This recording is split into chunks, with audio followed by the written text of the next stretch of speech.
Numbers 23:19. गिनती की किताब 23 अध्याय और 19 वचन में लिखा है, God is not human और परमेश्वर मनुष्य नहीं है that he should lie, कि वो झूठ बोले, not a human being और that he should change his mind. और वो आदमी नहीं कि वो अपना मन बदले। Does he speak and then not act? Does he promise not fulfill? क्या ऐसा हो सकता है कि परमेश्वर बोले और वो ना हो? So the God whom you are serving, जिस परमेश्वर की आप सेवा कर रहे हो, he is not a human being who will tell lies. और वो इंसान नहीं है कि वो झूठ बोले।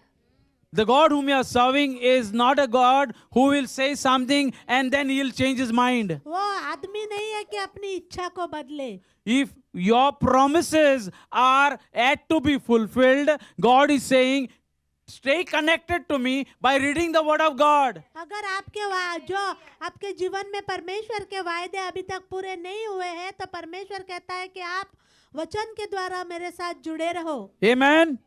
The book of Hebrews says 10:23. इब्रानी 10 अध्याय और 23 वचन में लिखा है, Let us hold fast the confession of our hope without wavering, for he who promised is.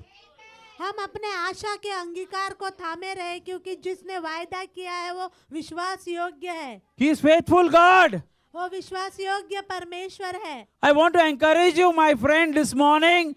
Whoever is going through crossing a river, Jordan River, and having a doubt that God cannot cross you, He is ready to help you, but you need to connect to the Word of God. मैं आप लोगों को उत्साहित करना चाहता हूँ मेरे प्रिय मित्रों कि जो कोई यर्दन नदी पार कर रहा है वो, और अगर आपको ऐसा कुछ कठिनाई महसूस होती है, तो आपको परमेश्वर के साथ उसके वचन के द्वारा जुड़े रहना है। What is your Jordan River? आपका यर्दन नदी क्या है? What is that Jordan River that you need to cross to go to the promised land? वो कौन सी यर्दन नदी है जिसको आपको पार करना है ताकि आप वाचा किए हुए देश में पहुंचो? Cling on to this word. Let us hold fast for the confession of our hope, that whatever you have confessed, that Jesus is Lord. Your confession of your hope, then you are taking water baptism. You confess that He is my Lord and my Savior. Hold on to that confession without wavering, no matter whatever comes in your life. For He who promised is faithful. इस वचन को आप थामे रहो जिसमें लिखा है कि अपने आशा के अंगीकार को आप थामे रहो, क्योंकि वह विश्वास योग्य है। 1 John 1:9 says, if we confess our sin, He is faithful and just to forgive our sins, and He cleanses us from all our unrighteousness. और परमेश्वर का वचन कहता है कि अगर हम अपने पापों को अंगीकार करें तो वो हमें क्षमा करने के लिए विश्वास योग्य और धर्मी है। Even if you have committed any sin this morning before coming to church, God is ready to forgive you if you repent.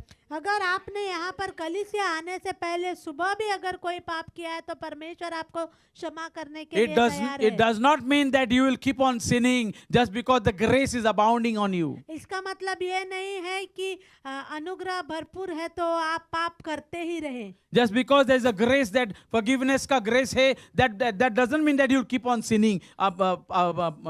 It says in the book of Romans 6. Romeo 6 अध्याय में ऐसा लिखा है that just because there's a grace you'll keep on sinning. No, we need to change ourselves. We need to be a different person. People should say, hey Andrew, 10 years back I saw you were different. You are the same or you are his brother? इसका मतलब ये नहीं है कि अनुग्रह भरपूर है तो आप पाप करते रहे, लेकिन आपको अपने आप को बदलना चाहिए। लोग आपको देख के आपको पूछना चाहिए इस बदलावट के बारे में। So God is saying, if you confess your sins faithfully, He is just to forgive our sins. Because He is the one who has died on the cross for us. अगर आप अपने पापों को मान लेते हो तो वो हमारे पाप क्षमा करने के लिए विश्वास योग्य है, क्योंकि वो हमारे लिए क्रूस पर मरा।